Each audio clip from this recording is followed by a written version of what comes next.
تو میں کہا پوچھیں گے تبھی پتا چلے گا، میں پہلے سے کیسے کہہ دوں؟ تو انہوں نے کہا کہ یہ جو بے پردہ عورتیں اور جو ایک مذہبی طبقہ اور اس طرح کر کے، آپ سمجھ رہے ہو جو میں پوچھنا چاہ رہا ہوں، اس نے اس موضوع کو لیا. میں نے پھر شریعت، دین، احکام میں نے رکھے. میں نے کہا ہمارے نزدیک ہمارے لیے جو سب سے بنیادی چیز ہے نا، قرآن، حدیث اور رسول پاک صلی اللہ تعالی وسلم کی سیرت ہے. ہم اس کو دیکھیں گے کہ کون اس کے مطابق ڈھلتا ہے یا کون نہیں ڈھلتا. یہی ہماری بنیاد ہے، یہی ہماری اصل ہے. سیرت صحابہ رضی اللہ تعالی عنہما وغیرہ کر کے میں نے اس کا ذہن بنا، وہ سمجھ گیا. دیکھیں اسے تصور کیا آیا کہ ایک شخص، حالانکہ وہ بظاہر بالکل ایک عام مذہبی آدمی نہیں لگ رہا تھا، مگر ایک عام آدمی اس بات کو سمجھتا تو ہے نا اطہر بھائی کہ یار یہ جو بے پردہ عورتوں کے ساتھ اٹھنا بیٹھنا، یا ان کے ساتھ الگ سلیگ، ان کے ساتھ میل ملاپ، ان کے ساتھ ہاتھ ملانا، نمازیں نہ پڑھنا، داڑھی نہ رکھنا، موسیقی اور میوزک سننا، اس کے اوپر رقص وغیرہ کرنا، اور اس طرح کی اور بہت ساری چیزیں ہیں. کوئی مطلب کہ لوہے کے کڑے پہن لینا، اور پاؤں میں کوئی مطلب گھنگرو پہن لینا، اور مطلب لمبی لمبی چٹیاں رکھ لینا، اور میلا کچیلا نظر آ جانا. ایسا بہت ساری چیزیں کہ عام آدمی کے ذہن میں سوال آتا ہے کہ یار یہ کون آدمی ہے. پھر وہ آپ سے پوچھیں گے، کبھی آپ ملیں گے نا، یار یہ کیسے لوگ ہوتے ہیں. تو اتنا تصور لوگوں میں عموماً پایا جاتا ہے کہ وہ سمجھ جاتے ہیں کہ یہ مطلب ہے نہیں. لیکن پھنستے کیوں ہیں؟ ان کے کام ہو رہے ہوتے ہیں، کیونکہ وہاں پر یہ اپنے کام نکلوانے گئے ہیں. وہاں پر یہ مطلب کہ پرچی کا نمبر لینے گئے ہیں، لوٹری کا نمبر لینے جاتے ہیں. وہاں پر یہ مطلب کہ کون سا گھوڑا جیتے گا اس کا نمبر لینے کے لیے جاتے ہیں. کئی جگہوں پر ان کو پتہ ہے کہ یہاں مطلب کہ جانور لڑائے جاتے ہیں، یا مرغے لڑائے جاتے ہیں، یا مطلب بہت کچھ ہو رہا ہوتا ہے. سب ان کو مطلب اندازہ ہوتا ہے کہ یہ سب کیا ہو رہا ہے، مگر وہاں ان کے کام ہو رہے ہوتے ہیں، ان کے مقدمے پھنسے ہوتے ہیں، ان کے وہ مقدمے نکل رہے ہوتے ہیں. اب جو نیک بننے کے لیے جائے گا نا، پرہیزگار بننے کے لیے جائے گا، نمازی بننے کے لیے جائے گا، تو اس کو پتا ہے کہ یار میرا روٹ یہ ہوگا. تو وہ جو اولیاء کرام کی نشانیاں، علامتیں، پہچانیں نا، یہ وہ ہیں کہ جسے دیکھ کر تجھے خدا یاد آ جائے. وہ بہت سمپل سی بات ہے. جنہیں دیکھ کر تمہیں خدا یاد آ جائے، جو آپ کے دل میں آخرت کی سوچ پیدا کرے، قبر کی سوچ پیدا کرے، سرکار دو جہاں صلی اللہ تعالی وسلم کی سنتوں پر چلنے کا جذبہ دے، جہاں آپ اپنی بے عملی کو دیکھ کر گلٹی فیل کرو. اب وہ جگہیں کتنی جہاں آپ اپنی بے عملی کو دیکھ کر گلٹی فیل کریں گے، آپ کو شرمندگی جہاں ہوگی تو آپ بولو گے رے یار یہ نیک آدمی ہے تو میں شرمندہ ہو رہا ہوں نا. ورنہ بعد اوقات آدمی بھلے بے عمل جائے گا، وہاں جا کے بولے گا یار اپنی صحیح ہے بھائی، اپنی صحیح ہے کہ دو چار چیزیں کم ہے، باقی تو اس سے بہتر ہے یار. کم از کم غلطی کو غلطی تو سے کہہ رہے ہیں ہم، گناہ کو گناہ تو کہہ رہے ہیں ہم. تو یہ چیزیں ہوتی ہیں. تو میرے لیے سنت کے جو مدنی پھول ہوتے ہیں نا، اس میں بڑی مطلب کلیئر اینڈ کرسٹل ڈسکشن ہوتی ہے کہ بالکل ایک واضح طور پر آپ بیان کر دیتے کہ یہ ایسا یہ ایسا. میں جیسے خود عرض کرتا ہوں، میرے سنت ہمارے لیے ایک رول ماڈل ہے. Now this time he is one of the icon of Islamic personality. ٹھیک ہے نا، تو یہ پہچان ہے. اچھا، اس طرح اور کئی ہمارے علماء، ہمارے مشائخ الحمدللہ آپ کو ملیں گے جو اس انداز میں اپنی زندگی گزارتے ہیں کہ جس پہ ہم کہیں گے کہ یہ قرآن اور سنت کے پابند ہیں، اور یہ گناہوں سے بچتے بھی ہے، گناہوں سے بچاتے بھی ہے. یہ وہ لوگ ہوتے ہیں کہ مطلب کہ جن کے ساتھ جائیں تو ہمیں مطلب کہ لگتا ہے کہ ان میں کئی اولیاء کرام ہوں گے. واضح قرآن کریم نے کوئی یہاں ابہام ہے ہی نہیں، مطلب کہ الذین آمنوا وکانوا یتقون، کوئی ابہام نہیں ہے یار. کتنی واضح کلام ہے. وہ قرآن تو ویسے واضح کلام ہے، اور نکالنے ہمارے علماء اس سے نکال کر ہمیں مدنی پھول دے رہے ہوتے ہیں کہ وہ جو ایمان لائے اور تقوی اختیار کیا. تقوی دو صورتوں میں بیان کریں، تقوی اللہ سے ڈرنا بھی، اور تقوی گناہوں سے بچنا بھی، گناہ کبیرہ سے بچنا بھی. تو یہ چیزیں ہوتی ہیں. آگے ماشاءاللہ مفتی صاحب ہیں، کیا بات، پتہ نہیں، یہ تو جب یہ بولتے تو پھر یہی بولتے ہیں نا. اللہ اللہ اللہ اللہ. ماشاءاللہ آپ نے ارشاد فرما دیا جو فرمانا تھا. بہت اچھا کہ کیوں رہے ہیں. تو جو بھی فطرت سلیم رکھتا ہے، عقل سلیم رکھتا ہے، تو وہ جب جاتا ہے ایسے مقام پہ تو بس وہی بات ہے کہ اس کے کچھ کام نکل رہے ہوتے ہیں، تو اس لیے وہ وہاں پر پھنسا رہتا ہے، اٹکا رہتا ہے. ورنہ برال اس کے بھی سوئی تو اٹک رہی ہوتی ہے کہ یہ ہے خلاف شریعت جو کام ہو رہے ہیں. تو وہی بات ہے بنیادی اعتبار سے امیر علیہ سنت نے ویسے تو واضح کر دیا کہ کئی چیزیں ہیں کہ آخر میں سب کچھ فرمانے کے بعد بھی بہت تفصیل کے ساتھ آپ نے کلام فرمایا، آخر میں پھر بھی یہ فرما دیا جو نشانیاں بیان کی گئیں کہ بہرحال اس کی بنیاد پر بھی ہم یہ فیصلہ نہیں کر پائیں گے کہ جس کو ہم دیکھ رہے ہیں کہ اللہ کا ولی ہے، تو یہ بڑا مشکل مرحلہ ہوتا ہے، لیکن ہمیں بہرحال شریعت مطہرہ نے ان چیزوں کا ہی پابند کیا ہے کہ الذین آمنوا وکانوا یتقون، کہ جو ایمان لے کر آئے اور جنہوں نے تقوی اختیار کیا وہی اللہ تبارک و تعالیٰ کے ولی ہیں۔ اور حدیث قدسی میں اللہ تبارک و تعالیٰ نے واضح طور پہ ارشاد فرما دیا کہ میرا قرب بندہ جو حاصل کرتا ہے وہ سب سے بڑھ کر فرائض کے ذریعے کرتا ہے، کہ فرائض سے بڑھ کر کوئی بھی میرا قرب حاصل نہیں کرتا۔ اور پھر اس کے بعد درجات کی بلندی کا طریقہ بیان کیا ہے، خود اللہ تبارک و تعالیٰ نے بیان کیا کہ بندہ نوافل کے ذریعے میرا قرب حاصل کرتا رہتا ہے یہاں تک کہ میں اسے اپنا محبوب بنا لیتا ہوں۔ یہ ہمارے یعنی اللہ تبارک و تعالیٰ یہ شرط ارشاد فرما رہا ہے کہ نوافل پڑھنے ہیں، عبادت کرنی ہے، اس کے بعد ہمارا اللہ تبارک و تعالیٰ کا قرب حاصل ہوتا چلا جاتا ہے۔ اب یہی چیزیں ہم اپنے اولیاء کی سیرت میں دیکھیں، غوث پاک رضی اللہ تعالیٰ عنہ کی سیرت میں دیکھیں، امام اعظم کی سیرت میں دیکھیں، مسلمہ جن کی ولایت کے اوپر سب کو اعتماد ہے ان کی سیرت میں دیکھیں، تو ہمیں یہی ملے گا کہ وہ 40 سال تک عشاء کے وضو سے نماز پڑھ رہے ہیں فجر کی، وہ 15 سال تک روزانہ ایک قرآن پاک پڑھ رہے ہیں۔ اس طرح کی سیرتیں ان کی ملتی ہیں، ان کی سیرت میں ہمیں کہیں یہ نہیں ملتا کہ غوث پاک نے یہ فرمایا ہو کہ میں نے ابھی ظہر کی نماز بغداد میں پڑھی تھی، عصر تک یہاں بیٹھا ہوں، عصر میں مکے میں پڑھ کے آ رہا ہوں، مغرب میں مدینے میں پڑھ کے آ رہا ہوں، تو فلاں جگہ پڑھ کے آ رہا ہوں۔ ہم تو ایسی تو سیرت یا ابھی ہم کو نماز کی کیا ضرورت ہے، نماز تو پہنچنے کا ذریعہ تھا، ہم تو پہنچ چکے ہیں، کبھی بھی نہیں ملے گا ایسے اولیاء کرام نہیں ملے گا۔ اللہ اس طرح کے نظریات کی رد میں، اس طرح کے باطل نظریات کی رد میں داتا گنج بخش علی حجویری نے کشف المحجوب لکھی ہے۔ ابو القاسم رحمۃ اللہ تعالیٰ علیہ نے، ابو القاسم کشیری رحمۃ اللہ تعالیٰ نے رسالہ کشیریہ لکھا۔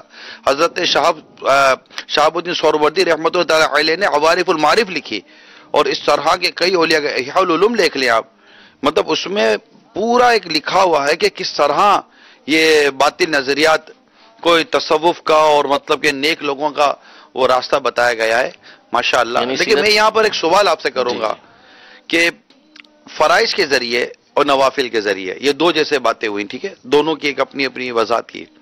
ہم جب یہ بات کہتے ہیں، سنتے ہیں، تو سننے والے کا ذہن جاتا ہے فرائض سے مراد صرف نماز، فرض نماز ہے، اور نوافل سے نماز صرف نفل نماز ہے، یعنی جو فرض نماز پوری کر رہا ہے اور جو نفل نمازیں پڑھ رہا ہے۔ تو یہاں کیا فرائض سے مراد ایک مسلمان پر اس وقت تک اس کے حسب حال جتنے اعمال اس پر فرض ہیں وہ سارے فرض آ جائیں گے؟ بالکل ظاہر ہے کہ یہاں پہ یہ تو بات ہی نہیں کی گئی نا کہ بالصلوات الفرائض یا بالصلوات المفروضہ، کہ جو تم پر نمازیں فرض کی گئی ہیں ان کے ذریعے، مطلقاً مفترضت علیہ، علم میں علم کی طرف جو چیز جو فرض کی گئی ہے، وہ چاہے نماز ہو، چاہے زکوٰۃ ہو، چاہے روزہ ہو، چاہے وہ اخلاق کے اعتبار سے فرض ہو، رزق ہو گیا، والدین کی فرما برداری ہو گئی، اس طرح کی جتنی بھی چیزیں ہو گئی وہ تمام کی تمام اس کے اندر داخل ہیں۔ اور بعض حدیثوں کے اندر تو واضح طور پر یہ باتیں بھی ملتی ہیں کہ یہ چیزیں فرض کی گئی، نماز، روزہ، زکوٰۃ، تو ان میں سے اگر ایک چھوڑ دیا تو دوسرا فرض قبول نہیں ہوگا، دوسرا چھوڑ دیا تیسرا قبول نہیں ہوگا، تو یہ تو بالکل متصل ہے۔ مطلب ان فرائض کی ڈسکشن کی جائے گی، اور نوافل میں بھی پھر صرف نفل نماز نہیں ہوگا، جو ایک نفلی عبادات ہے ان کو ذکر کیا جائے گا نا۔ بالکل۔ تو اب یہ اسکیل ہمارے یہاں پر یہ ہے، شریعت کا معیار یہ ہے کہ نماز فرائض ادا کرنے ہیں، نوافل ادا کرنے ہیں، یعنی نفل کام کرنے ہیں، اچھے کام کرنے ہیں۔ اب یہ میں تو کہتا ہوں کسی بھی سیرت کی کتاب میں یا کسی بھی نبی کریم صلی اللہ علیہ وسلم کی کسی بھی حدیث میں یا اولیاء اللہ کی بیان کردہ کسی بھی کتاب میں نے یہ نہیں پڑھا کہ اگر 2 انگوٹھی پہن لیں تو اس کا ولایت کا مرتبہ کچھ بڑھ جاتا ہے، 3 کے اوپر اور بڑھ جاتا ہے، 10 کے اوپر وہ غوث قطب اقدال کے مرتبے پہ پہنچ جاتا ہے۔ ایسا کہیں پہ نہیں لکھا۔ مسجد آگے بڑھنا ہو تو ایک انگلی میں 2 پہننا شروع کر دے، 2 پہن لے، نہائے نہیں ایک ہفتے تک، اور وہ لمبے لمبے بال رکھ لے تو اس کے مرتبے بڑھ جاتے ہیں۔ یہ ہمارے یہاں ایک رواج بنا ہوا ہے جو جتنی زور سے، جیسے امیر علیہ سنت فرماتے ہیں ڈی کے نعرے لگاتے ہیں، تو جتنی زور سے جو ڈی کا نعرہ لگائے آسمان کو گھورے اس کا مرتبہ اتنا بڑھ جاتا ہے۔ حالانکہ یہ نہیں ہے، ہماری شریعت میں ہمارے اللہ عز و جل نے، ہمارے رسول کریم صلی اللہ علیہ وسلم نے جو معیار بیان کیے وہ تقوی اور پرہیزگاری کے بیان کیے ہیں۔ یہ تقوی اور پرہیزگاری، جیسے میں نے ابھی مفتی صاحب سے آپ کے سامنے چند ایک سوالات کیے، اور یہاں جو میں جس مدنی پھول کی طرف مفتی صاحب کی توجہ لانا چاہ رہا تھا وہ یہ ہے کہ بات ہو رہی ہے اولیاء کرام کی، ماشاءاللہ میلاد حال میں عاشقان رسول جمع ہونا شروع ہو گئے۔ اللہ تعالیٰ آپ کو سلامت رکھے، ماشاءاللہ آپ کا جذبہ بھی مدینہ مدینہ ہے، کیا جذبے والے اسلامی بھائی، ابھی مدنی مذاکرہ ختم ہوا فوراً لائن لگے، دوڑے اور آپ میلاد حال میں پہنچ گئے۔ آپ کا بھی ماشاءاللہ جذبہ 100 کروڑ مرحبا، سبحان اللہ، اللہ آپ کو خوش رکھے، سلامت رکھے ماشاءاللہ۔ دیکھیں مدنی چلے کے ناظر، یہ بھی ہمارے عاشقان رسول فیضان مدینہ میں اب آپ کے سامنے عشاء کے بعد بیٹھے ہیں اور اب مدنی مذاکرہ پورا ہوا، جیسے ہی مدنی مذاکرہ ختم ہوا یہ لائن میں چیکنگ ویکنگ کرا کر سیدھے آ گئے وہاں پر، اور ابھی ہمارے ساتھ شامل ہو گئے۔ اب یہ انتظار کریں گے کہ مرشید کی زیارت ہوتی ہے، شہزادہ عطار کی زیارت ہوتی ہے ماشاءاللہ، مرحبا۔ میں یہ عرض کرنا چاہ رہا تھا کہ یہاں جیسے اولیاء کرام کی بات ہو رہی ہے، ٹھیک ہے نا، اولیاء کرام کی ولی، اللہ کے ولی کی بات ہو رہی ہے۔ اب یہ طے ہے کہ جیسے ہم نے تقوی کی بات کی، عبادت کی بات کی، نوافل کی بات کی، فرائض کی بات کی، اب یہ بھی تو طے ہے نا کہ جو ولی ہوگا وہ عالم ہوگا، غیر عالم ولی نہیں ہو سکتا۔ اور علماء کے بارے میں جو قرآن نے فرمایا کہ وہ علم والے ہی اللہ سے ڈرتے ہیں، انما یخشا ہے نا، انما یخشى اللہ من عباده العلماء، کہ بے شک اللہ تعالیٰ سے اس کے علم والے بندے ڈرتے ہیں۔ تو جو علماء ہوں گے، جو واقعی عالم اسلام عالم دین ہوگا، وہ اللہ سے ڈرنے والا ہوگا نا حضور۔ لازمی حضرت حسن بصری کا فرمان ہی ہے کہ فقیہ ہوتا ہی وہ ہے کہ جو اللہ تبارک اللہ سے ڈرے، ڈرنے والا ہو۔ اور امام شافعی نے فرمایا کہ مت اتخذ اللہ ولیا جاہلا، اللہ نے کبھی کسی جاہل کو اپنا ولی نہیں بنایا۔ نہیں، علم شرط ہے، علم ہوگا تو ہی اللہ تبارک و تعالیٰ کا ولی بنے گا، اس کے بغیر وہ اللہ کا ولی بن ہی نہیں سکتا۔ تو کوئی مطلب کوئی عام اسلامی بھائی کو چاہیے کہ وہ دیکھے۔ اچھا، اس میں بدقسمتی کے ساتھ خواتین میں اسلامی بہنیں تو دعوت اسلامی کے مدنی ماحول سے چونکہ وابستہ جو ہوتی ہیں، ہم انہیں اپنی تنظیم اسلام اسلامی بہنیں کہتے ہیں، نارملی طور پر وہ حتی الامکان بچ جاتی ہیں کیونکہ سنتی رہتی ہیں مدنی مذاکرے، مدنی ماحول میں اجتماع وغیرہ، مگر نارملی جو عورتیں نا اتنی بری طرح انوالوڈ ہیں۔ اچھا، میں اب آپ کو تھوڑا سا اچھمبے کی بات بتاؤں مفتی صاحب، UK، یونائٹڈ کنگڈم ہے، برطانیہ، انگلینڈ، مختلف نام ہے، تھوڑا فرق بھی ہے، یہ پڑھے لکھے سلجھے ہوئے لوگوں کا ملک کہلاتا ہے۔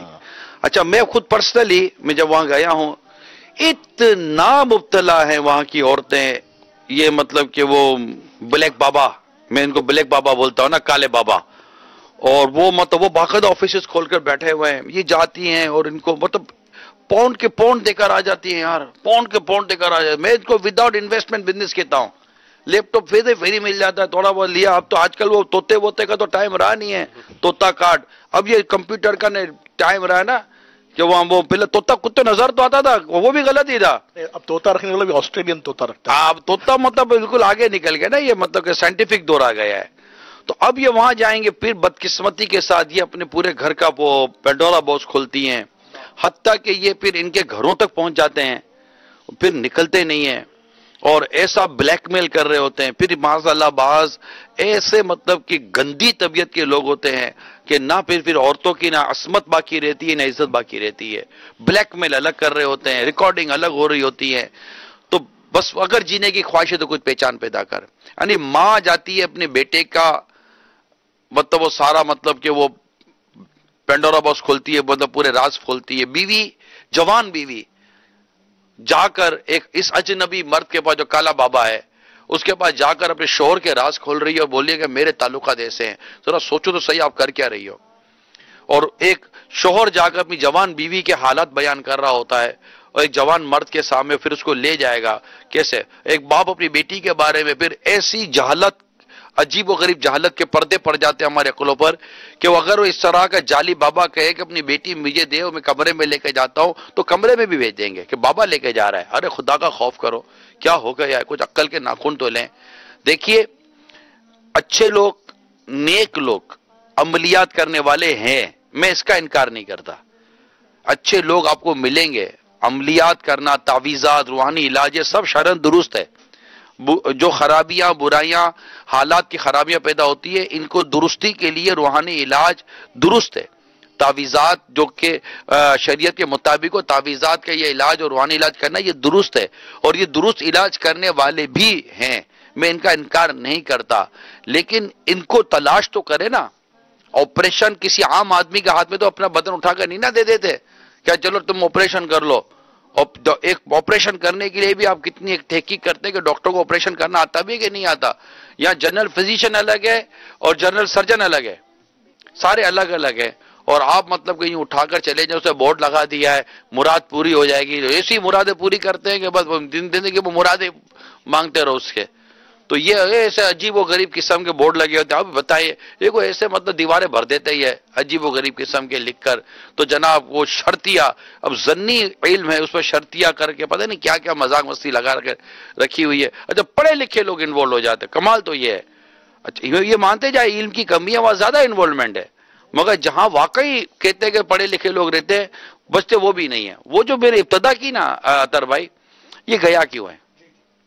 نیک بننے کے لیے جا رہا ہے، اپنے تقوی و پرہیزگاری کے حصول کے لیے جا رہا ہے، گناہوں سے خود کو بچانے کی نیت سے جا رہا ہے، اور اس نیت سے جا رہا ہے کہ میرا ایمان سلامت رہ جائے، اس بندے کی برکت سے اللہ میرا ایمان سلامت رکھے، تو وہ اللہ کا نیک بندہ لے گا، اور انشاءاللہ امید ہے کہ اس کے ہاتھ کسی ولی کا ہی ہاتھ آئے گا. جی کال لیں. میرا سوال یہ ہے کہ میرا ایک دوست ہے، ان کے مرشد ہیں، تو انہوں نے کبھی بھی ان کو نماز کی تاکید نہیں کی، اور جو میرا دوست ہے وہ بھی کوئی بھی کام ہو تو وہ کہتا ہے جو بھی کرنا ہے میرے مرشد نے کرنا ہے. تو کیا ایسا کہنا ٹھیک ہے؟ دیکھیں یہاں پر شرائط کی بھی بات ہے. اگر پیر جامع شرائط ہے تو ایک الگ ہے، اور اگر وہ کسی کو نماز کا نہیں کہتا مرید کو، تو مفتی صاحب کیا فرماتے ہیں؟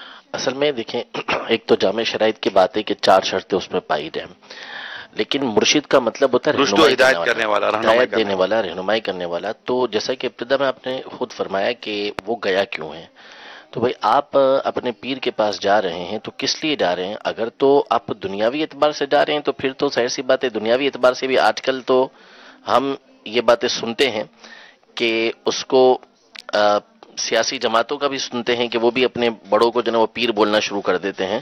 تو اگر تو اس میں اگر آپ پیر اور مرشد کی بات کریں گے تو پھر تو مرشد دوسرا بھی ہو سکتا ہے، یعنی جو گمراہی کی طرف لے جانے والا ہو. تو اصل تو یہ چیز دیکھی جائے گی کہ آپ گئے کیوں ہیں. اگر تو آپ آخرت سنوارنے کے لیے گئے ہیں، شریعت مطہرہ پر چلنے کے لیے گئے ہیں، تو پھر پیر کامل تو ہوگا ہی وہی، مرشد تو ہوگا ہی وہی کہ جو آپ کو شریعت مطہرہ کی طرف لے کر آئے. تو اب آپ نماز نہیں پڑھتے اور پھر وہ آپ کو اس پہ تنبیہ بھی نہیں کر رہا، تو پھر اس کو پیر بنانے کا فائدہ کیا حاصل ہو؟ اگرچہ کہ وہ جامع شرائط ہے تو بیت تو آپ کی ہو گئی.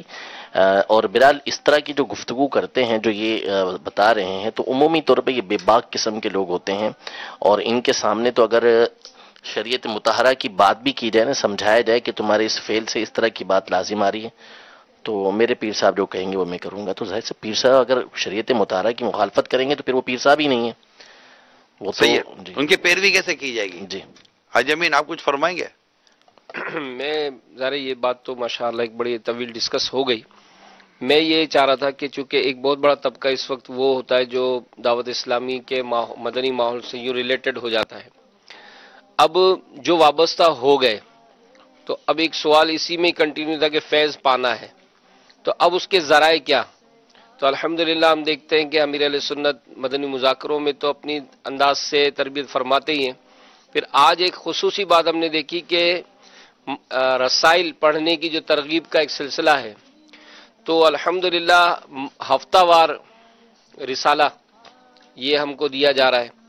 تو 17-19 یہ تعداد پہنچ گئی، اور ایک تعداد ہے کہ ماشاءاللہ انہوں نے ہر رسالہ پڑھنے کا ایک سلسلہ ہو جاتا ہے. بلکہ یہ بھی دیکھا جاتا ہے کہ جیسے ہی اعلان ہوتا ہے تو اسی رات ان کا ایک ذہن ہوتا ہے کہ بھائی پڑھ کے ہی سونا ہے. کمال ہو گیا. کمال میں بتاؤں آج آپ دیکھ رہے ہیں ابھی صاحب چند ہفتوں سے کمال ہو گیا. یہ اللہ تعالیٰ ان سب کو برکتیں دے جو اس مدنی تحریک کا حصہ بنے ہیں، کہ کمال ہو گیا کہ واقعی ایسا لگتا تھا کہ کچھ پڑھنا آسان کر دیا ہے. ماشاءاللہ نہیں، کچھ پڑھنا آسان کر دیا. ایک تو دعا نے بڑا ایک وہ ترغیب دی ہے موٹیویشن ہے کہ ماشاءاللہ. یار یہ دعا مل جائے. اب دیکھیں نا زبردست. دعا مل جائے. اب یہ دعائیں کیا دے رہے ہیں، یہ ان کی دعائیں اگر آپ اب تک یہ 17-18 جو بھی ہمارے جو ترکیب بنے، آپ ان کی دعائیں پڑھیں. کیا بات ہے. ان کی دعائیں، ان کی دعا میں اگر دیکھتا ہوں نا تو مجھے اس دعا کا فیضان نظر آتا ہے. ربنا آتنا فی الدنیا حسنہ وفی الآخرۃ حسنہ وقنا عذاب النار. یہ جو قرآن کی دعا ہے نا، اس دعا کا جو فیضان امیر رسول کے دعا میں ملتا ہے، اسے دنیا اور آخرت کی بہتری کی یہ دعائیں دے رہے ہوتے ہیں کہ بندہ ویسے ہی تھوڑا سا، ایک تو عقیدت ہماری ماشاءاللہ غالب، اور ایک ہمارا یہ بالکل ایک وہ کہتے ہیں اعتقاد اتنا مضبوط ہے کہ اللہ کے کرم سے یہ مستجاب و دعوات ہے، ان کی دعا قبول ہوتی ہے. اور میرا ذاتی تجربہ ہے کہ یہ اگر کچھ فرما دیتے نا کہ ایسا ہوگا تو میں بھی رک جاتا. کبھی مجھے فرماتے ہیں نا یہ کہا ہے میری تو یہ سمجھ میں آتا ہے. میں کہا جو آپ کی سمجھ میں آتا ہے نا یہ سمجھنا چاہیے, باقی ہونا یہ ہو ہی جاتا ہے, ہم نے تو یہی دیکھا ہے. نہیں میرا مشورہ ہے. میں کہا بھائی یہ مشورہ جو نا بھائی یہی ہوتا ہے بھائی جو آپ کہتے ہو. نہ آئی ناڑی گنو کہیں گے بھی ناڑی گنو میں ناڑو میں تڑے تو چوتھا گانے جو چوتھا نوچ کرا ہوا ہے. تو یہ بہت پریکٹیکل چیز میں نے دیکھی. اچھا میں خود اپنی پرسنل لائف میں خود میری ذات پر میں نے کئی چیزیں دیکھی ہوئی ہیں کہ یہ ماشاءاللہ اللہ کی کروڑوں رحمت ہے کہ میں نے کتابوں میں پڑھا تو ہے لیکن میں نے کئی مرتبہ میں کہہ سکتا ہوں یہ دیکھا ہے کہ ان کی زبان سے نکلتا ہے نا وہ ہوتا ہے. یہ کئی دفعہ یہ مشاہدے کی باتیں ہیں, تجربے کی بات ہے, میرے اعتقاد کی بات ہے. اور اگر میں اعتقاد پیر سے نہیں رکھوں گا تو میں کس سے رکھوں گا؟ کسی اور سے بھی کا مرید اس طرح اعتقاد رکھے گا یار. اور پیر جب جامع شرائط ہو ماشاءاللہ, پھر جامع شرائط کے ساتھ ساتھ جامع خصوصیات ہو, میں کہتا ہوں یعنی پیر کی شرطیں الگ ہے, جس پر پیر تو بنا لوگے لیکن خصوصیات تو پھر خصوصیات ہوتی ہے نا, کسی میں 4 کسی میں 6 کسی میں کتنی. تو یہ جامع خصوصیات بھی ہیں اللہ تعالیٰ کی کروڑ رحمت سے. کیا بات. تو یوں مطلب ایسا لگتا ہے کہ یہ کہہ دیتے نا کہ یوں جیسے بات ہوگا جیسے آپ نے بولے نا کہ کیا کر رہے کر لیں مدینہ, یہ جو آپ نے دیکھ مدینہ مدینہ مدینہ مدینہ, جب جتنی بار مدینہ مدینہ کرتے نا یوں ہم نے بولے اتنی جلدی اچھی طریقے سے ہو جائے گا. الحمدللہ. تو یوں مطلب کہ آتا ہے کہ جب وہ دل و دماغ کے اندر بات بالکل جب سماتی ہے نا تو بڑا خوبصورت ہے کہ مطلب کہ وہ رضا کا انداز نکلتا ہے.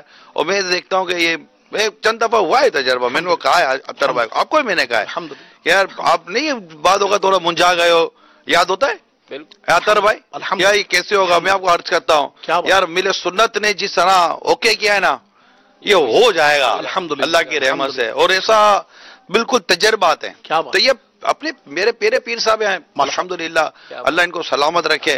تو یہ ہوتا ہے الحمدللہ. تو میں تو سیدھی سی بات ہے ذہن بنا ہوا ہے, روکے تو رک جاؤ, بولے کرو تو کرو. کیا بات کیا بات. یہ حسن اعتقاد کی بات ہوتی ہے. اور جامع شرائط پیر ہوتے ہیں وہ شریعت ہی کے مطابق چلاتے ہیں. رسالہ بھی فرمائے تو پڑھ لینا چاہیے. پڑھ لینا چاہیے جی, پڑھ لینا چاہیے ماشاءاللہ. اچھا پھر موضوع کے مطابق دعا دے رہے ہیں. سبحان اللہ سبحان اللہ. جیسے کہ وہ بیٹے کی نصیحت, بیٹے کو نصیحت کہ وہ مطلب کہ اولاد کی نافرمانی نہیں دیکھے گا, تو اب یہ دیکھیں گے تو دعا بھی موضوع کے مطابق چل رہی ہوتی ہے نا. نوجوان ہے ہاں, یہ موضوع کے مطابق دعا چل رہی ہوتی ہے. تو دعا ہوتی ہے. اللہ تعالیٰ جنہوں نے نہیں پڑھے وہ پڑھ لینا چاہیے. اللہ مجھے بھی توفیق دے, اللہ آپ کو بھی توفیق دے. میں بھی نیت کرتا ہوں, آپ بھی نیت کریں, انشاءاللہ اس ہفتے کا رسالہ ہم پڑھ لیں گے انشاءاللہ عز و جل. جی کال دیں. سبحان اللہ سبحان اللہ.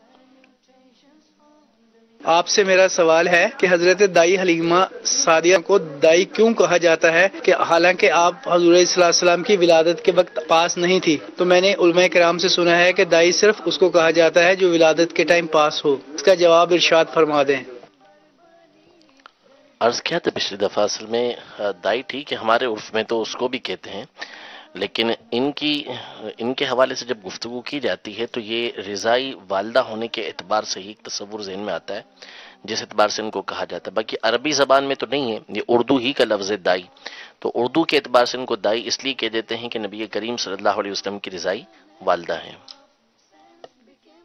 کال دیں. میرا نام محمد فیضان ہے, میں باب المدینہ کراچی سے بات کر رہا ہوں. کیا اگر ہم انک سے جو نام لکھتے ہیں ہاتھ پہ, کیا اس سے وضو یا نماز ہو جائے گی؟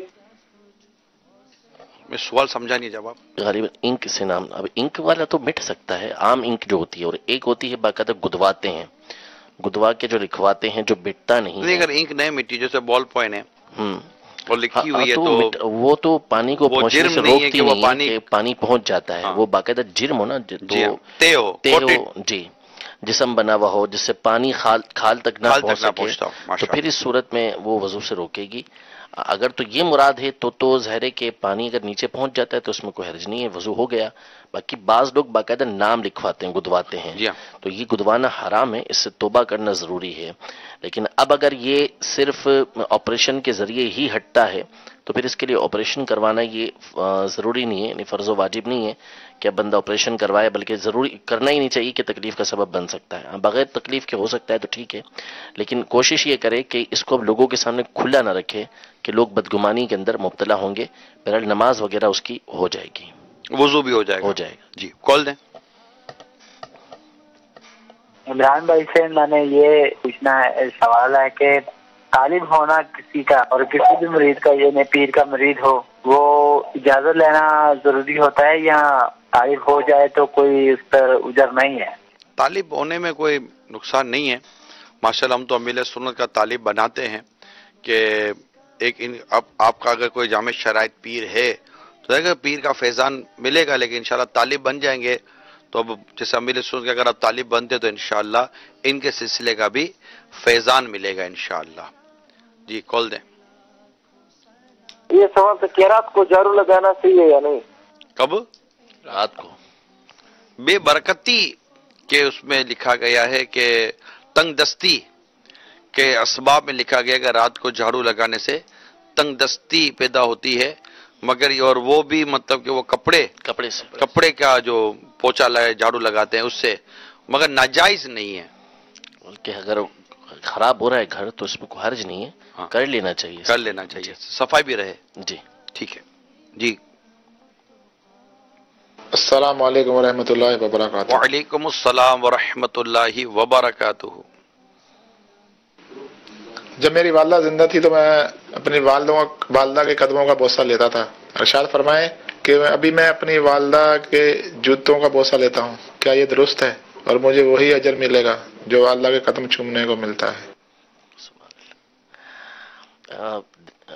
مسئلہ یہ ہے کہ ویسے ثواب پر تو ہم گفتگو نہیں کر سکتے، وہ تو الگ ہی ثواب ہے۔ بعض روایتوں کے اندر جو آیا ہے جنت کی چوکھٹ چومنے کے حوالے سے، تو اس اعتبار سے ہم جوتوں کے چومنے پر یہ بات تو نہیں کہہ سکتے۔ البتہ یہاں یہ ضروری ہے کہ یہ ایک ایسا عمل ہے کہ جو آپ کی عقیدت اپنی جگہ پر ہے، بہت اچھی بات ہے، لیکن اس میں ایک تو اس بات کا لحاظ ضروری ہے کہ اس پہ کوئی ایسی خراب چیز نہ لگی ہو جوتوں پر کہ جس کی وجہ سے ہونٹ وغیرہ خراب ہوتے ہوں۔ دوسری بات یہ کہ عمل یہ سب کے سامنے نہیں کریں، کیونکہ آپ جوتوں کو چومیں گے تو کسی کے سمجھ نہیں آئے گا کہ کیا ہے، اور وہ اعتراض کریں گے، متنفر ہوں گے، تو اس سے گریز کریں۔ تنہائی میں چوم لیے تو اس میں کوئی حرج نہیں ہے۔ جی حاجی امین، یہ میاں بیوی نیک میاں بیوی جنت میں گئے تو ساتھ رہیں گے، تو یہ مسکرا کیوں رہے نہیں تو اچھی بشارت ہے۔ تو مدنی چینل کے آپ ناظرین مسکرا کیوں رہے ہیں؟ مسکرانا چاہیے، اچھی بات کرتے تو ویسے ہی مسکراتے، ٹھیک ہے، بات کرتے ہوئے مسکرانا نہیں چاہیے۔ تو نیک میاں بیوی جو ہے وہ جنت میں گئے تو جنت میں ساتھ رہیں گے انشاءاللہ۔ تو اس فضیلت کو پائیں تو کیسے رہیں، کیسے ایمان کی سلامتی بھی ایک مقدر بنے اور گھر کا ماحول بھی ایسا رہے۔ ماشاءاللہ مفتی صاحب سے اصل تو جو سوال ہوا تھا وہ یہ ہوا تھا کہ اولاد جو ہے وہ جنت میں والدین کو دیکھے گی یا نہیں دیکھے گی، تو اس پر جواب یہ دیا تھا کہ الحقنا بہم ذریتہم، کہ جو نیک لوگ ہوں گے اور ایمان والے ہوں گے تو ان کی اولاد جو ان کی پیروی کرے گی تو ان کی اولاد کو ہم ان کے ساتھ ملا دیں گے۔ یعنی اس میں یہ بشارت ہے کہ اگر والدین کے یا اولاد کے اعمال کم درجے کے بھی ہوں گے، ایمان کے ساتھ جنت میں داخل ہو گئے تو اللہ تبارک و تعالی نیچے والوں کو اوپر والوں کے ساتھ ملا دے گا۔ تو اس پر امیر علیہ سنت نے مدنی پھول دیتے ہوئے یہ ساتھ میں یہ بھی ارشاد فرمایا تھا کہ جو میاں بیوی ہوں گے وہ بھی جو دنیا میں جنت میں داخل ہوں گے تو ساتھ رہیں گے۔ تو اس حوالے سے بہت ساری گفتگو تو کی جا سکتی ہے۔ نمبر ایک کہ دنیا کے اندر بھی ایک دوسرے کے ساتھ اخلاق اچھے ہونے چاہیے تاکہ جنت کے اندر بھی جو ہے وہ ساتھ رہیں۔ جی فرمائیں۔ جی سیدنا ابو درداء رضی اللہ تعالی عنہ والا انہوں نے بھی وصیت کی تھی ام درداء رضی اللہ تعالی عنہ کو۔ لیکن ہمارے یہاں ایک بڑی جو مصیبت ہے نا، وہ ایک استہزاء، مذاق اور علم دین سے دوری کی وجہ سے ایسی گفتگو کی جاتی ہے کہ نعوذ باللہ من ذالک، جس کو بندہ ایمان سے بعض اوقات خارج ہو جاتا ہے۔ یعنی یہ روایتوں کے اندر موجود ہے، حدیثوں میں موجود ہے کہ جو جنتی عورتیں ہوں گی، یعنی جو دنیا سے جنت کے اندر گئی ہیں، وہ حوروں سے زیادہ خوبصورت ہوں گی۔ اور بعض روایتوں کے اندر جو زیادت کے الفاظ ہیں کہ زیادہ دیں گے ہم، تو یہ زیادہ سے مراد دنیاوی بیوی ہے جو دی جائے گی جنت کے اندر۔ تو اب بعض ایسے بے باک قسم کے ہوتے ہیں کہ یار جنت میں بھی اگر بیوی ملنی ہے تو پھر کیا فائدہ، نعوذ باللہ من ذالک۔ اور بعض تو ایسے کہ حوروں کے حوالے سے بھی اس طرح کی بات کہہ دیتے ہیں یار وہ بھی بیوی بننی ہے تو پھر ہم کیا کریں اس کا، نعوذ باللہ من ذالک۔ تو یہ بعض تو کفریہ بنتی ہیں باتیں۔ تو اس طرح کا استہزاء کرنے سے پہلے سوچ لیا کریں کہ بول کیا رہے ہیں اور یہ آپ کے ایمان کے خاتمے کا سبب نہ بن جائے۔ تو یہ تو بڑی پر لطف باتیں ہیں اور اللہ تبارک و تعالیٰ کی نعمتیں ہیں کہ ان چیزوں اللہ تبارک و تعالیٰ نے ان کو دنیا میں تو جو معاملات تھے وہ تو الگ ہیں، آخرت کے اندر تو ہر ایک ہی دل کے ساتھ جنت میں داخل ہوگا، سب کا دل برابر ہوگا، کسی کے دل کے اندر کسی کا کوئی بغض و کینہ نہیں ہوگا، میاں بیوی کے اندر بہت زیادہ محبت اللہ تبارک و تعالیٰ پیدا فرمائے گا۔ تو اس طرح دنیا کے اندر بھی ہمیں یہ دعا کرنی چاہیے اللہ تبارک و تعالیٰ کی ہمیں جنت میں ساتھ ملا، ہمیں جنت میں ساتھ نصیب فرمائے۔ اتنا اس میں یہ ہوتا ہے مفتی صاحب کے جیسے کہ وہ ہے نا کہ جس عورت کے کئی شوہر ہوں گے جی، اور جب اسے جنت میں جانے کا جب مزدہ ملے گا اور جب اس کے شوہر کا انتخاب اس کے سپرد کیا جائے گا تو ان میں سے وہ اس شوہر کا انتخاب کرے گی، یعنی ایک کو طلاق ہو گئی پھر اس کا دوسرا شوہر ہے، یہی نا کہ بیوہ انتقال ایک کا ایک شوہر کا انتقال ہوتا ہے دوسری شادی کر لی، اس کا انتقال ہو میں ساتھ تیسری شادی کر لی، اب ایک عورت کے 3 شوہر ہوئے، مثال دی ہے، میں مثال دے رہا ہوں، تو اگر اس کو جنت میں شوہر کے انتخاب کا اگر موقع دیا جائے گا تو یہ اس شوہر کا انتخاب کرے گی جو زیادہ با اخلاق تھا، اس کے ساتھ اچھا سلوک، اس کے ساتھ اچھا سلوک کر رہا تھا۔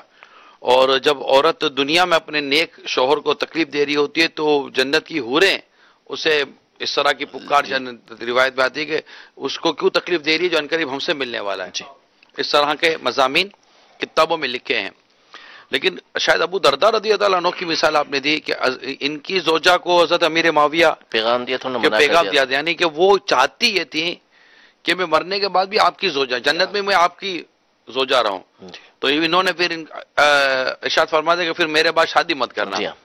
حالانکہ یہ جو آپ بات کریں نا حضور، آپ اگر سیدنا ابو درداء رضی اللہ تعالیٰ عنہ کی سیرت کو اگر ہم پڑھتے ہیں آج تو فقراء زہد والی سیرت تھی، یعنی سید عمر فاروق رضی اللہ تعالیٰ عنہ جب اپنی دور خلافت میں آپ نے جب دورہ فرمایا اور جب ان کے پاس آپ تشریف لے گئے نا اور ان کے گھر کے حالات دیکھے تو کچھ اس طرح کا جملہ ارشاد فرما ابو درداء تم نہ بدلے، تم نہ بدلے، میں نے مطلب ان کے لیے جو جملہ کا میں وہ عرض کر دیتا ہوں، ابو درداء تم نہ بدلے، دنیا تمہیں بدل نہ سکی، ہاں دنیا تمہیں بدل نہ سکی۔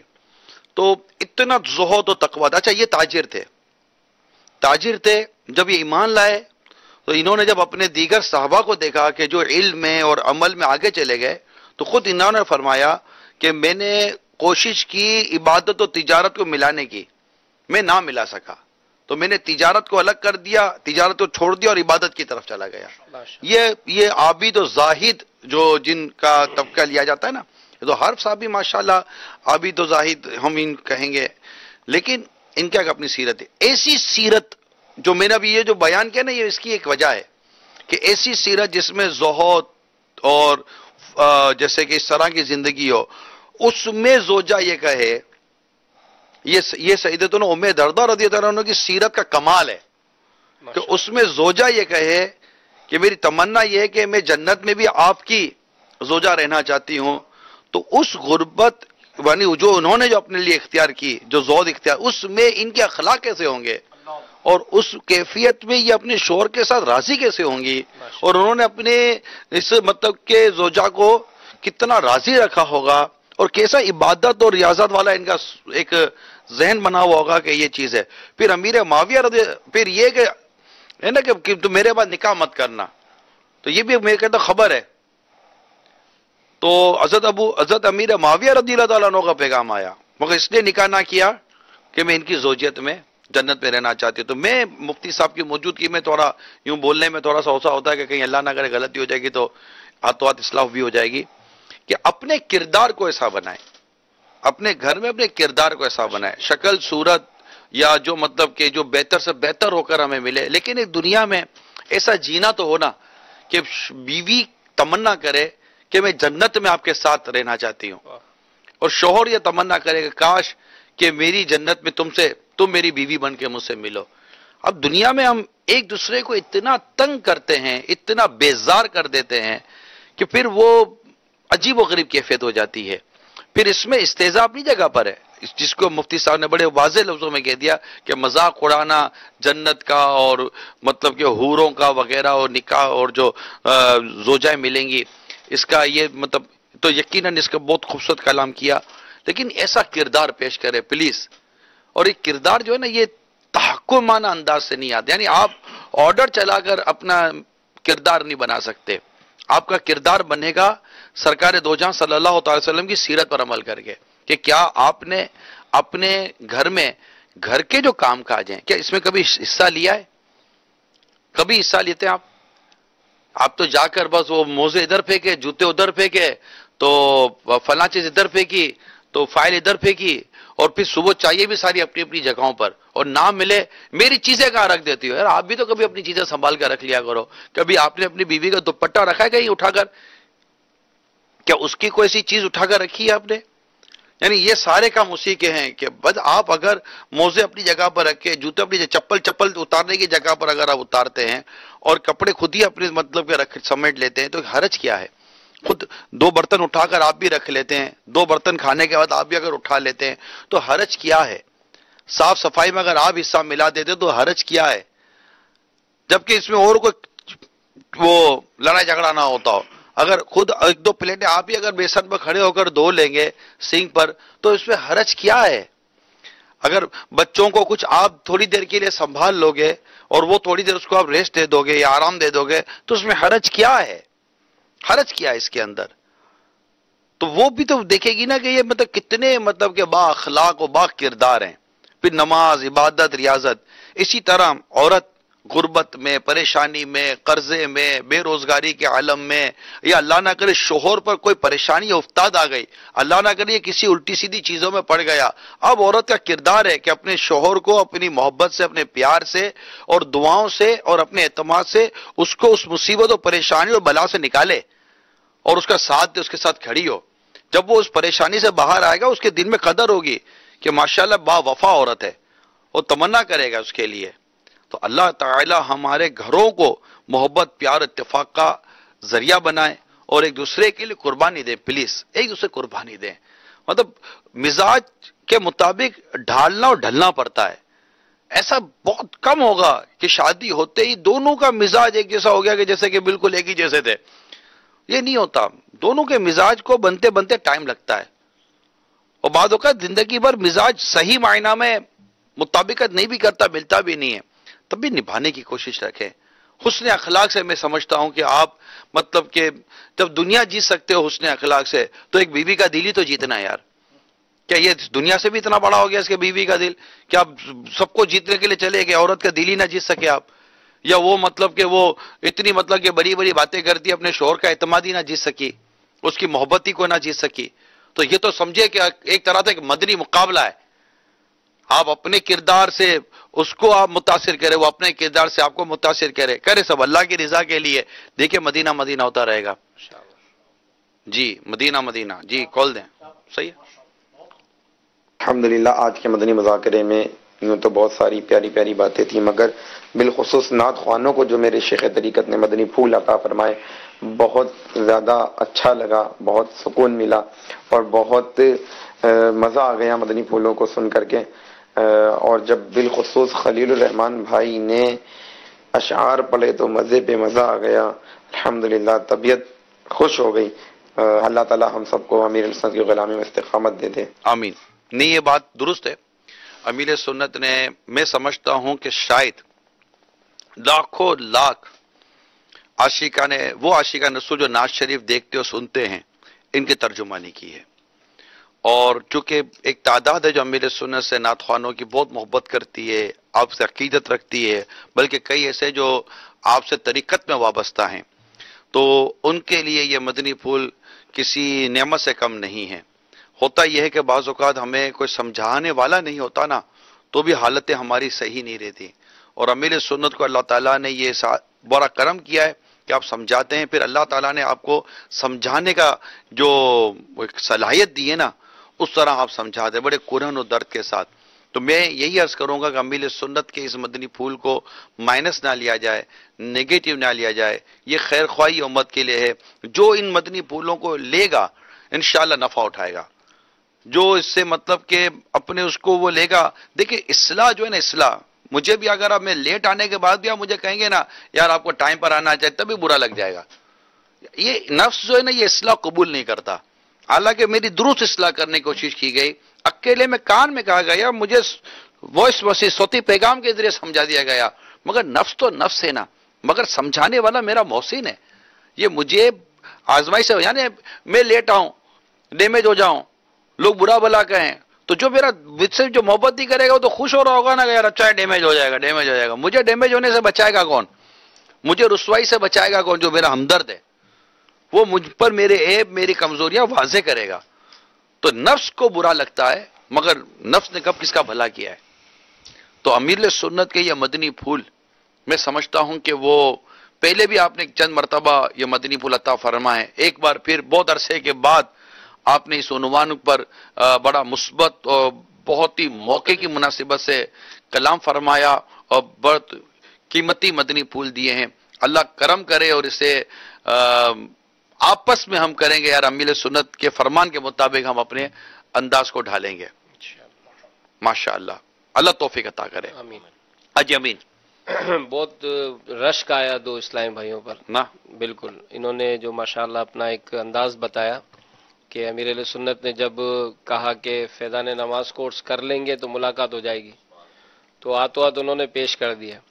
اور ایک اور اسلام بھائی نے جب حاجی عبدالحبیب بھائی کی والدہ کے انتقال کی خبر سنی اور یہ سنا کہ باپا پڑھائیں گے نماز جنازہ، تو ٹرین میں بیٹھ گیا، وہ جگہ ہی نہیں ملی، کہا کہ میں کھڑے کھڑے جو ہے نا پنجاب سے یہاں پہنچا ہوں. تو یہ واقعی وہ ہے نا، کوئی آیا پا کے چلا گیا، کوئی عمر بھر بھی نہ پا سکا. میرے مولا تجھ سے گلا نہیں، یہ تو اپنا اپنا نصیب ہے. تو یہ بڑے کرم کے ہیں فیصلے، بڑے نصیب کی بات ہے کہ انسان جو ہے نا وہ کمال ایسا سودا کر لے. تو کئی ایسے ماشاءاللہ دیکھا ہے، یعنی کر جاتے ہیں نا آجی، کر جاتے ہیں بعض ایسے واقعی ذہن و قلب پر نقوش چھوڑ دیتے ہیں یار. ایک بڑا عجیب واقعہ ہوا تھا فیضان مدینہ میں. جن دنوں باپا عید پہ ملاقات ہوتی تھی، تو عید ملنے آئے تھے امیر اہل سنت سے. تو وہ ایک ہی لباس تھا ان کا، جو بعد میں مجھے کسی نے بتایا تھا. تو امیر اہل سنت سے جب عید ملنے آئے تو دعوت دی باپا نے کہ جب آئیں تو 3 دن مدنی قافلے میں گزار کے چلے جائیں. تو ان کا لبیک، ہاتھوں ہاتھ مدنی قافلے میں شامل ہو گئے. اچھا، ان دنوں میں مدنی نامہ تو مدنی قافلہ کورس شروع ہوا تھا عید کے فوراً بعد. تو پھر جو مدنی قافلے والے تھے انہوں نے کوشش کی کہ جب آئے ہو 3 دن بھی سفر ہو گیا تو کورس کر لیں. وہ کورس کر لیا انہوں نے. اچھا، جب کورس کیا تو اس میں جذبہ اور بڑھایا کہ بھائی جب آئے ہو تو 12 ماہ کر کے جاؤ، کیسے کیوں جاتے ہو؟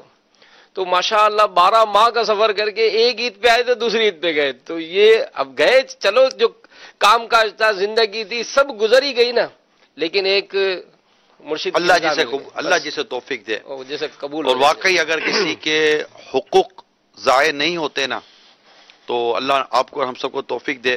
مدنی قافلوں میں باکثرت سفر کرنا چاہیے، رائے خدا میں وقت دینا چاہیے، مدنی کام کرنے چاہیے.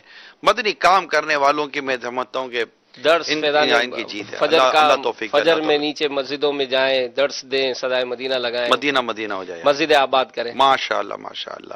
جی کال دیں. میں فاطمہ عطاریہ باب مدینہ کراچی سے عرض کر رہی ہوں. میرا آپ سے یہ سوال ہے کہ کیا مدنی منع اور مدنی منع ایصال ثواب کر سکتی ہیں؟ جی مفتی صاحب. جی بالکل کر سکتی ہیں، اس میں کوئی حرج نہیں. بالکل کر سکتی ہیں. جی کال دیں. میرا سوال یہ ہے کہ شوہر اپنی بیوی کو قبر میں اتار سکتا ہے یا نہیں مرنے کے بعد؟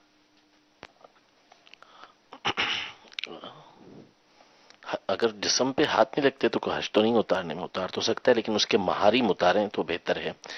یعنی شوہر ویسے بیوی کو چھو سکتا ہے بلا، جبکہ کوئی نہ کوئی درمیان میں حائل موجود ہو، یعنی ڈائریکٹ اس کی جسم کو اس کا ہاتھ نہ لگے، کپڑے کے ساتھ ہاتھ لگ رہا ہے تو یہ جائز ہے. جلد نہ ٹکنا. جی تو یہ جائز ہے اس کا چھونا، لیکن اس میں مشکل پیش آ جائے گی. تو بہتر یہ ہے کہ جو صالحین قریب کے ہیں، نیک لوگ ہیں، محارم اس کے جو ہیں، وہ اس کو قبر کے اندر اتاریں. کال دیں. میرا نام کامران ہے، میں کراچی سے بات کر رہا ہوں. مفتی صاحب سے میرا سوال یہ ہے کہ امام صاحب جو نماز پڑھاتے ہیں تو اگر وہ بھول جاتے ہیں، پیچھے سے مقتدی ان کو یاد دلاتے ہیں، کیا امام صاحب کی نماز رہے گی یا نہیں رہے گی؟ ابھی تو دیکھا جائے گا کہ کس موقع پہ اس کو یاد دلا ہے، وہاں پہ یاد دلانا درست تھا یا نہیں تھا. مثلا بعض مقامات ایسے ہوتے ہیں کہ جہاں لقمہ نہیں دے سکتے، امام قادہ اولا چھوڑ کے بالکل سیدھا کھڑا ہو گیا ہے، تو اب لقمہ دینے کی اجازت نہیں ہے. اب اس موقع پہ لقمہ دیا تو لقمہ دینے والے کی تو نماز گئی، اور امام نے اس موقع پہ لقمہ لے لیا تو امام کی نماز بھی گئی اور باقی جتنے اس کے پیچھے پڑھ رہے ہیں سب کی چلی گئی. اور اگر مقام ایسا ہے کہ جہاں لقمہ دیا جا سکتا ہے، امام مثال کے طور پر قراءت کے اندر کوئی ایسی غلطی کر رہا ہے کہ جس کو ٹھیک نہیں کر پا رہا، اب پیچھے سے کسی نے لقمہ دے دیا تو ایسا لقمہ دینا درست ہوگا، اس میں کوئی حرج نہیں ہوگا. کل 31 دسمبر ہے، میں دعوت دے دوں. کل 31 دسمبر ہے، یہی نا؟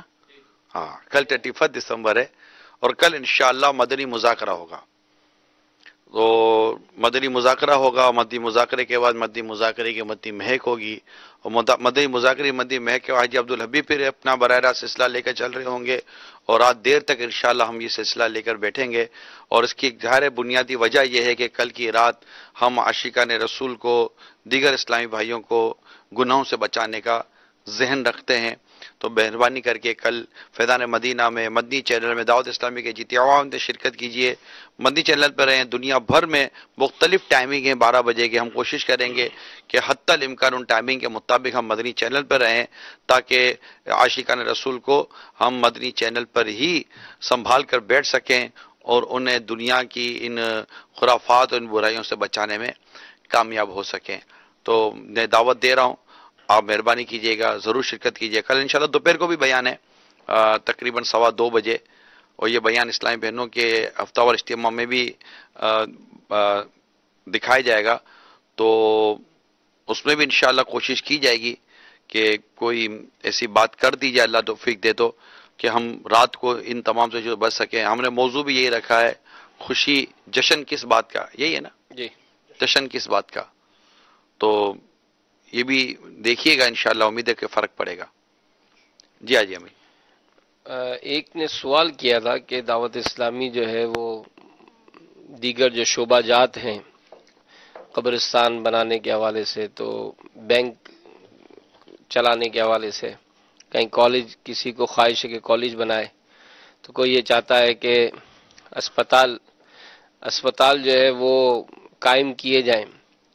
تو اگرچہ اس پر جواب تو دے دیا گیا، کافی اس پہ بھی امیر علیہ سنت نے تربیت فرمائی تھی، لیکن میں اس ضمن میں آپ سے یہ انداز لینا چاہ رہا تھا کہ ظاہر اس وقت مدنی چینل پر کئی ایسے ہوتے ہیں جن کا مختلف شعبہ جات سے تعلق ہوتا ہے. میلاد حال میں بھی ہو سکتا ہے کہ ایسے اسلامی بھائی ہوں گے. تو اب یہ جو پروفیشنلز ہوتے ہیں، چاہے وہ اسپتال چلا رہے ہوں، کالج چلا رہے ہوں، اس طرح کے اداروں سے شامل ہوتے ہیں، تو بعض اوقات ہوتا ہے نا بھائی ابھی تو ان کا اسپتال تھوڑی بنائے، جو میں ان کے پاس جا کر اپنی خدمات کیا دوں گا، جب تک یہ اسپتال نہیں بنائیں گے تو میری کیا ضرورت ہے. ابھی انہوں نے کالج تو کھولا نہیں ہے تو میں کیا کروں گا آ کر، تو انہوں نے تو ابھی یونیورسٹی بنائی نہیں ہے، تو میں جب بن جائے گی تو پھر میں ان سے رابطہ کر لوں گا. تو جو اس طرح کے جو پروفیشنلز ہوتے ہیں، اب دعوت اسلامی بیسیکلی تو ہر ہی شعبے میں نیکی کی دعوت کی دھومیں مچانے کی کوشش کر ہی رہی ہے. تو میں اس ضمن میں آپ سے اس کے متعلق مدنی پھول حاصل کرنا چاہوں گا کہ جو اس طرح کے طبقے سے جو پروفیشنلز وابستہ ہوتے ہیں دعوت اسلامی کے لیے، وہ کس طرح سے اپنے آپ کو پیش کر دیکھیں دعوت اسلامی کے لیے جذبہ کیسا ہونا چاہیے. ایک بہت اہم شعبے سے تعلق رکھنے والے ایک عاشق رسول نے ہمیں پیغام بھیجا ہے، کسی کے ذریعے پیغام آیا، kindly allowed to work for Dawat Islami. I will try my best to spare time and become a valuable member of this organization for the betterment of my آخرہ. یعنی کتنی خوبصورت بات ہے کہ میں اپنی آخرت کی بہتری کے لیے، آپ مجھے دعوت اسلامی کا مدنی کام کرنے کے لیے کوئی مجھے مطلب وہ ذمہ دار مجھے کام کرنے کا کوئی موقع دیا جائے، اور میں نیت کرتا ہوں، کوشش کروں گا کہ میں دعوت اسلامی کے لیے ایک بہتر ممبر ثابت ہو جاؤں. کیوں؟ تاکہ میری آخرت سنورے. یہ جذبہ ہے، اس جذبے کو ہر ایک کو لینا چاہیے کہ دعوت اسلامی یہ کرے تب میں کروں، یہ کرنے کے بجائے آپ دعوت اسلامی میں آئیں، آپ جو کام دعوت اسلامی کر رہی ہے یہ کریں. بیسیکلی پرابلم یہ ہے کہ ہمیں پتہ ہی نہیں ہوتا. میرے کچھ ایسے بزنس کمیونٹی سے تعلق رکھنے والے اسلامی پاکستان میں بیٹھا تھا، ماشاءاللہ دعوت اسلامی کا خوب مدنی کام کر رہے ہیں. انہوں نے خود مجھے کہا کہ جب ہم اس طرح دعوت اسلامی کا مدنی کام نہیں کرتے تھے، آپ لوگوں کے ساتھ ایک وابستہ ہو کر محبت کرتے دعوت اسلامی سے، تو کبھی ہم جیسے ہفتے کی رات کو کہیں چھٹی میں کہیں ملے نا دوست وغیرہ 20-25 سے بزنس کمیونٹی اور اس طرح کے پڑھے لکھے وہ دوست تھے، تو ہم کبھی باتیں کرتے تھے نا، دعوت اسلامی کو یہ بھی کرنا چاہیے، دعوت اسلامی کو یہ بھی کرنا چاہیے، دعوت اسلامی کو یوں بھی کرنا چاہیے. لیکن اب ہم آئے ہیں آپ کے اندر کچھ کر رہے ہیں، تو اب لگتا ہے کہ ہم جو سوچ رہے تھے نا اس سے بڑھ کر دعوت اسلامی کر رہی ہے.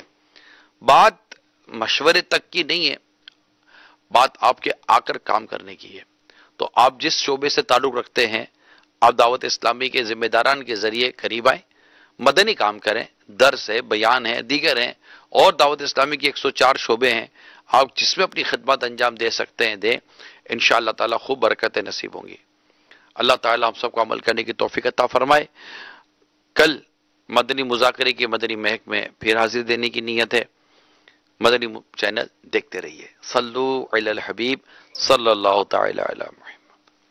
مدنی مذاکرہ ہے شریعت کا خزینہ، اخلاق کا تہذیب کا طریقت کا خزینہ. مدنی مذاکرہ ہے، مدنی مذاکرہ، مدنی مذاکرہ ہے، مدنی مذاکرہ، مدنی مذاکرہ. عائشہ دعوت اسلامی کی مدنی خبریں دیکھیے، مگر ٹھہریے، پہلے اچھی اچھی نیتیں فرما لیجئے تاکہ ثواب بھی ملے. صلو علی الحبیب صلی اللہ تعالی علی محمد. فرمان مصطفیٰ صلی اللہ تعالی علیہ وآلہ وسلم، نیت المؤمنی خیر من عملی، مومن کی نیت اس کے عمل سے بہتر ہے اللہ عز و جل کی رضا پانے اور ثواب کمانے کی غرض سے. دعوت اسلامی کی مدنی خبریں دیکھنے سے پہلے اچھی اچھی نیتیں فرما لیجئے. دین کا کام کرنے والی مدنی تحریک دعوت اسلامی کے بارے میں معلومات حاصل کروں گا. اس کے ذریعے مزید مدنی ماحول میں خود کو مضبوط کرنے کی کوشش کروں گا. جو علم دین کے مدنی پھول ملیں گے